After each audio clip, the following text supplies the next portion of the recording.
ఆగిద్దా అర్హత చూపిన గొప్ప దేవుడు, దేవునికి వందనాలు. మత్తయి సువార్త గ్రంథము 8వ అధ్యాయం 23 నుంచి అలా చదువుకోండి. 26, 27 వరకు 8వ అధ్యాయంలో చూస్తే 23 నుంచి ఆయన గొప్ప కార్యములు చేసిన గొప్ప దేవుడు, సర్వ సృష్టి చేసిన దేవుడు, సర్వలోకం చేసిన దేవుడు, నీకు నేను చేసిన గొప్ప దేవుడు. ఆమా ఇంకేం పోతే సరిగా పోతే సరి గనాడింది ఆమెకి కిలోమ సరి గనాడింది జరిగింది. తల్లి గర్భంలో మనము ఒక రూపాన్ని దేవుడు దయచేశారు. ఆ రూపం ద్వారా ఒక మనిషిగా మమ్మల్ని జన్మింపజేశారు అంటారు. ఒక ఆశ్చర్యమా కాదా? అదొక అద్భుతమా కాదా? పోతే జనం మండన ఆజ్ఞాధికం వెళ్ళిపోతేకో, మండన ఆజ్ఞాధికం వెళ్ళిపోతేకో ఇటువును ఆజ్ఞాడి లజింగ్తా అద్భుతం, లజింగ్తే ఆశ్చర్యం. అటువంటి కార్యాలు చేయడానికి ఎవరు సాధ్యం? దేవుడికి తప్ప ఈ లోకంలో మనుషులు ఎవరికి సాధ్యము కాదు. ఆయన దేవుడు కనుక తన నోటి మాటతోనే సృష్టి చేసి మమ్మల్ని ప్రత్యేకపరిచి ఆకలిలో మనిషి మధ్యలో తయారు చేసిన గొప్ప దేవుడు. అవునా కాదా? మధ్యలో తయారు చేసిన దేవుడు మళ్ళా తల్లి గర్భంలో అదే మనిషి రూపం మళ్ళా 9 నెలలు కడుపులో ఉంచబడి మళ్ళా మనిషిగా మమ్మల్ని జన్మింపజేసిన ఒక ఆశ్చర్య. అలాంటి ఆశ్చర్యలు ఎవరు చేస్తారు? సాధారణ మనుషులు చేయగలమా? సాధారణ మనుషులు చేయలేరు. దేవుడికి తప్ప అటువంటి కార్యాలు చేయడానికి ఎవరికి లేదు. మరొక ఇండిపెండెంట్ 8వ అధ్యాయం 14 ఇండిపెండెంట్ రక్తస్రావం కలిగిన స్త్రీ. రక్తస్రావం కలిగిన స్త్రీ విజయం బాధపడింది. రక్తస్రావం 12 సంవత్సరాలు. ఆ 12 సంవత్సరాలు ఎన్నో మందులు వాడవచ్చు, ఎంతో మంది వైద్యులు కలవచ్చు, ఎంతో మంది హాస్పిటల్కి వెళ్ళచ్చు. పునః తీరే బాగా ఇల్లే ఏదో ఇల్లు చేసేటప్పుడు ఏమో, కానీ సనామాంగా ఆ మార్గం గుండా వచ్చినప్పుడు యేసు ప్రభువు ఇదే దారిని వస్తున్నారట. ఇదే దారిని వస్తున్నారు. ఎంతో మంది స్వస్థపరిచే దేవుడట, ఎంతో మంది బతికించే దేవుడట, ఎంతో మంది రోగాలు నయం చేసిన దేవుడట అని ఒక సువార్త అందుకే అండగండమే అదే విశ్వాసం. నిజం స్నామానికి అంటాయి, నిజం బలంగా అంటాయి, అసీమం పనిచేయండి, నాదం పనిచేయండి, అసూయమైన ఒక నమ్మకం మీద ఏదో అయ్యేసిన అన్యం ఒక విశ్వాసంతో వెళ్ళింది. ఇంతమంది జనాలు యేసు ప్రభువు కలవడానికి సాధ్యం కాని జనాలు ఎంతో మంది ఉన్నారు. మనం ఈ లోకంలో ఒక అధికారి కలవాలంటే ఒక అపాయింట్మెంట్ తీసుకోవాలి. అవునా కాదు? ఒక అపాయింట్మెంట్ జ్ఞానం లేకపోతే జ్ఞానం పునః అమ్మజనం యేసు ప్రభువు ఎంతో మంది గుంపుల మధ్య నడుచుకొని వెళ్తున్నప్పుడు నేనైతే కలవలేను, కానీ ఒక విశ్వాసం ఉంది ఆమె. ఆయన వస్త్రం తాకితే నేను బాధపడతాను ఒక ధైర్యం చేసుకుని ఒక యేసు ప్రభువు ఒక వస్త్రాన్ని తాకినప్పుడు ఆ ప్రభావము ఆమెకు స్వస్థతనిచ్చింది. పునః శక్తిమంతుడు. ఆయన శక్తిమంతుడు. బారోకి కింద 9వ అధ్యాయం 20లో చదువుకుంటే ఆయన శిష్యులతో సముద్ర ప్రయాణం చేస్తున్నారు.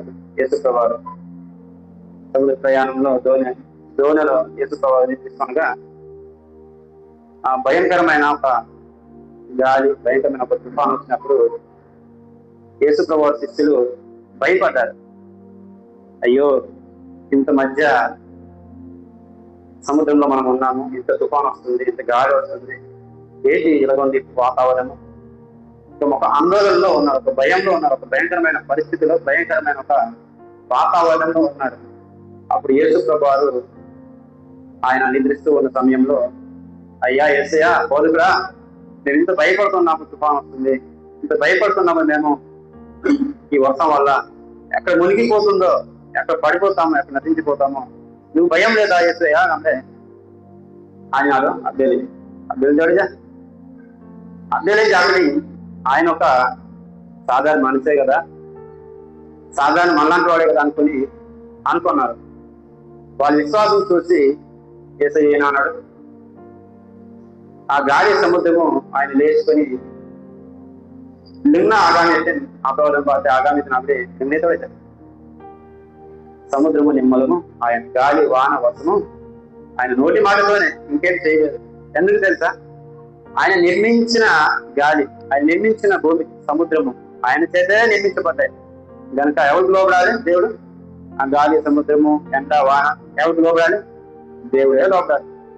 మనము ఒక వస్తువు తయారు చేస్తాము, మనకు నచ్చినట్టు తయారు చేస్తాము. మనకు నచ్చినట్టు తయారు చేస్తే మనకు నచ్చినట్టే చెప్తుంది. అవునగా దేవుడు కూడా సముద్రం ఆయన సృజించారు, భూమి ఆయన సృజించారు, విశ్వంలో అనేక నక్షత్రాలు అన్ని సృజించారు కనుక అవన్నీ ఎవరికి లోబడతాయి? యేసు ప్రభువుకే లోబడతాయి. సాధారణ మనిషికి లోబడతాయా? నీవు నేను చెప్తే లోబడతాయా? లోబడు. పునంబరి అలాంటి దేవుని మనం కలిగి ఉన్నాం. అలాంటి దేవుడిని కలిగి ఉన్న మనము ఆయన శిష్యుడై ఉండాలా లేదా? ఆయన శిష్యుడై ఉంటే మన జీవితంలో కార్యాలు జరుగుతాయి. అవునా కాదు? ఆయన సిద్ధంగా మనం బ్రతికితే మన కుటుంబాలు ఆశీర్వదించగలరు. ఈ సంవత్సరాలు మన భక్తి జీవితాలు ఎంతమంది ఆశీర్వదించబడ్డాము? మా కుటుంబము, లేకపోతే మా ఇల్లు ధైర్యంగా చెప్పగలను. ఇన్ని సంవత్సరాల భక్తి జీవితము ఇదిగో నేను చూపించగలను. ఇలా ఆస్వాదించబడ్డాను, ఇలా జీవించబడ్డాను దేవుని కృప వల్లనే ఒక ధైర్యంగా చెప్పగలను. ధైర్యంగా మనం చెప్పలేము. ఎందుకంటే కార్యారంభం కంటే కార్యాంతం లేదు. కార్యారంభంలో ఎలాగుండేది? మన విశ్వాసము గొప్ప ఉద్యోగంగా ఉండేది, గొప్ప శక్తివంతంగా ఉండేది, ఆత్మానుసారంగా ఉండేది. అవును కాదా? ఇప్పుడు ఆ విధంగా లేదని మన జీవితాలు. ఎందుకో తెలుసా?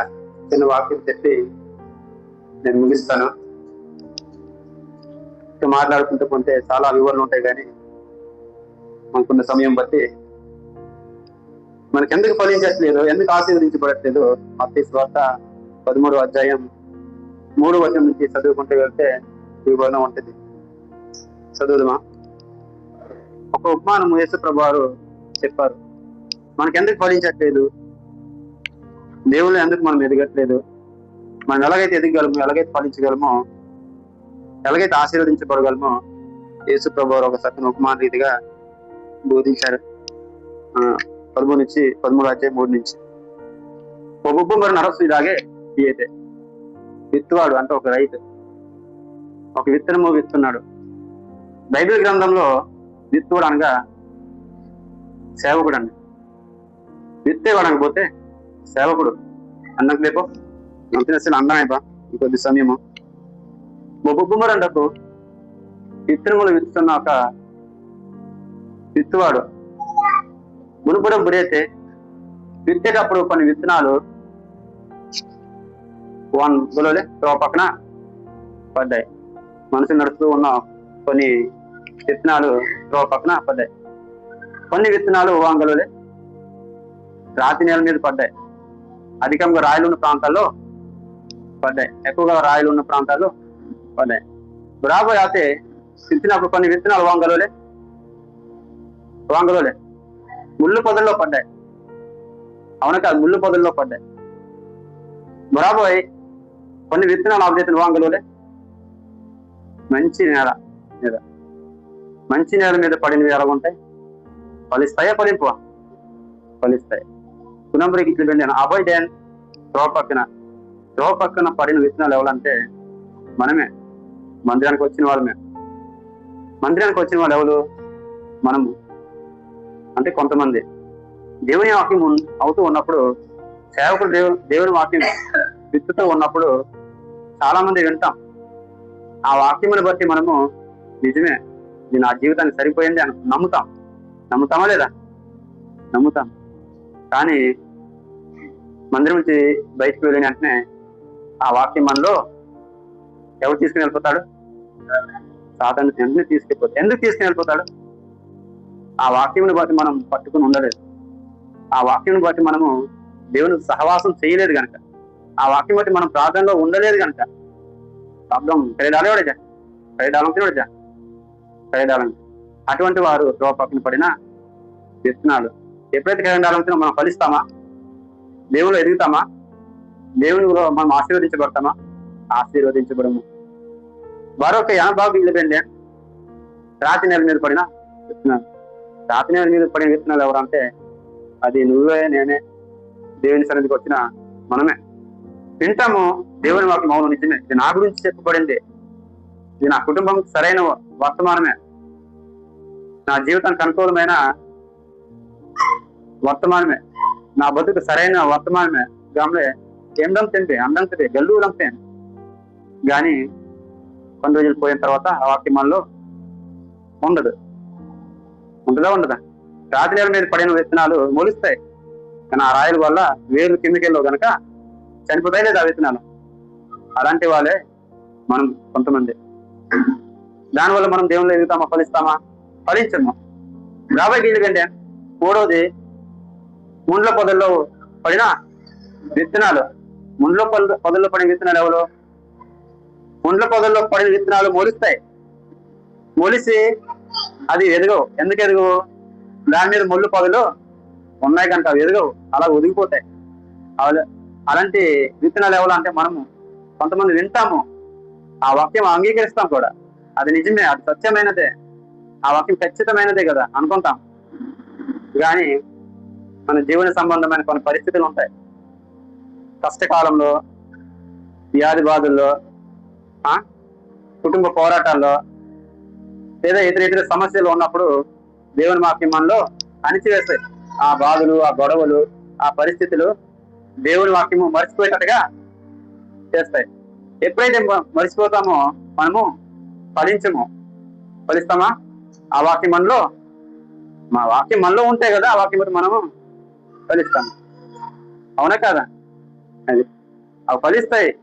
దాని ముళ్ళు పొదలు అణచివేయడం వల్ల అవి వెంటనే చనిపోతాయి. మనం కూడా అంతే. కొంతమంది వింటాము, అంగీకరిస్తాం, కానీ జీవన సంబంధమైన కొన్ని పరిస్థితులు, వాటి వల్ల మన వాక్యము మర్చిపోయేది సాతానుడు చేస్తాడు. ఎందుకంటే మనము దేవునికి సహవాసం ఉండము. ఆ వాక్యం ఇష్టపడిన వాక్యం బట్టి మనము దేశే నారింగం, గర్భేర్ నారింగం, గీతం అందుకుంటుంది. అంతేనాస్తాను శరీరాలను. మనకి ఏదైనా సమస్య వచ్చినప్పుడు, వ్యాధులు వచ్చినప్పుడు, ఏదో చింత ఉన్నప్పుడు సీయం గమలే అదే బాధలోన, అదే వేదనలో మనము ఉండిపోయి దేవునికి మర్చిపోతే ఉంటాం. అందువల్ల మనలో మనము ఫలించము. కొన్ని నాలుగోది ఎవరంటే మంచి నేల విత్తబడిన వాక్యాలు.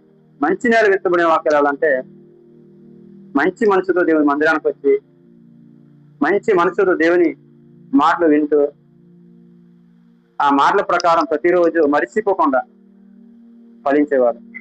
అలాంటి వాళ్ళు ఎవరు ఏమవుతారట? 100 10 ఆశీర్వదించబడతారు. మనం అలాగ ఉంటామా? ఏ విత్తనాలు వల్లే ఉంటాం మనం, ఫలించే విత్తనాలుగా ఉంటాం. ఎందుకంటే పేరుకి క్రైస్తవులు, నామకార్థ క్రైస్తవులుగా ఉండకూడదు. ఫలించే ఒక విత్తనాలుగా మనం ఉండాలి. మనం ఫలిస్తే మన పిల్లలు ఫలిస్తారు. మనము దేవుళ్ళు ఎదిగితే మన వెనక రానున్న తరాలు ఆశీర్వదించబడతాయి. ఒక కుటుంబం శపించబడింది అంటే ఎన్ని తరాలు దేవుడు శాపించుతాడు? 7 తరాలు పాత నిబంధనలు రాయబడ్డది. మనం చేసే పాపం వల్ల మన పిల్లలు శపింపబడతారా లేదా? శపింపబడతారు. అది ఎంత తరాలు అంటే 7 తరాల వరకు శపింపబడుతుంది. అందుకే మనము ఇప్పుడే ఇది భయంకరమైన పరిస్థితిలో ఉన్నాము. దేవుని రాకడలో యేసు ప్రభువు చెప్పబడిన విధంగా చెప్పిన రీతిగా దేవుని రాకడలో భయంకరమైన కరువులు వస్తాయి, భయంకరమైన రోగాలు వస్తాయి, భయంకరమైన యుద్ధాలు వస్తాయి.